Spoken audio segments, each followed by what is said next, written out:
Addio mia bella, addio, il titolo del tuo libro che narra di storie di racalmutesi nelle guerre. Sì, è una cavalcata in 50 anni di storia di Racalmuto attraverso i cittadini di Racalmuto che hanno combattuto e in molti casi perduto la vita nel corso delle guerre fatte dal Regno d'Italia dal 1900 al 1950. Un libro tutto da scoprire. Sì, spero di sì, spero sia interessante la lettura, spero sia, come dire, utile a qualche eventuale futura ricerca. Il mio augurio è che questo libro attiri qualcuno verso la ricerca storica e verso l'approfondimento delle origini e delle cose fatte dai propri congiunti in questi 50 anni di tempo. Un libro da scoprire, ma soprattutto da conoscere, e non per niente sono state coinvolte anche le scuole. Assolutamente sì, perché il mio obiettivo primo e ultimo appunto è attirare quante più persone verso la ricerca storica. Se queste persone poi sono giovani e come dire, crescendo potranno sviluppare il loro approccio allo studio e alla ricerca, per me sarebbe solamente motivo di vanto. Quanto hai impiegato per realizzare questo libro? Allora, diciamo che dal 2015, anno in cui la mostra sui caduti è esposta nell'atrio del comune di Racalmuto, a oggi ho cercato di implementare le notizie che avevo e devo dire che ho fatto delle scoperte estremamente interessanti sul Racalmuto e sull'apporto di alcuni racalmutesi alla storia d'Italia, non semplicemente alla storia locale. Un lavoro non facile.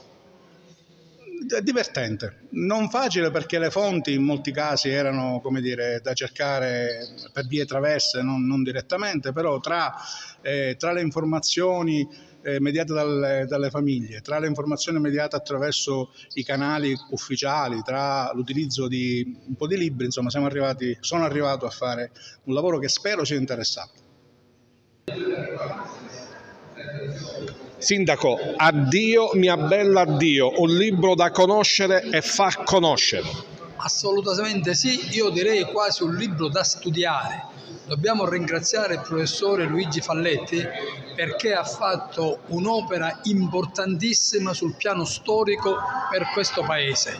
Il libro parla di tutti i caduti delle grandi guerre, ma anche dei deportati, anche dei prigionieri di Racalmuto. È un libro veramente straordinario che ricostruisce la storia di questo paese legata alle due grandi guerre e ci sono anche riportati tutte le persone che sono state anche decorate con le medaglie d'argento, di bronzo al valor militare, una cosa straordinaria, un libro davvero da studiare, da leggere e da tramandare alle nuove generazioni. Quindi oggi stiamo facendo una manifestazione davvero molto importante che parla della storia di questo paese, dei cittadini di Racalmuto, degli atti di eroismo che ci sono stati.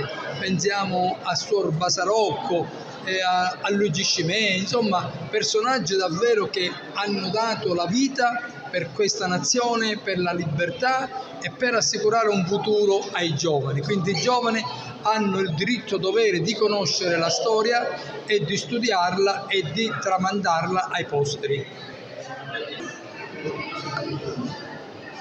Un libro che parla di racalmutesi nelle guerre, sicuramente storie da conoscere.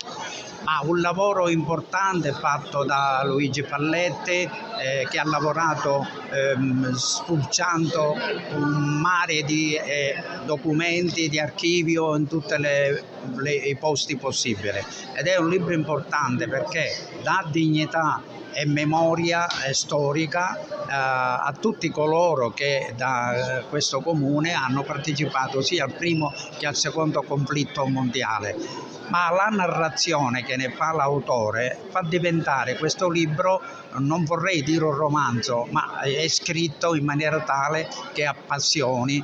E in un momento come questo, in cui si parla di guerre e si vivono guerre e genocidi, questo libro fa capire che le guerre sono inutili, dannose, sia a chi le vince sia a chi le perde. Quindi dobbiamo tutti lavorare. Da questo libro viene fuori l'insegnamento che dobbiamo lavorare per la pace.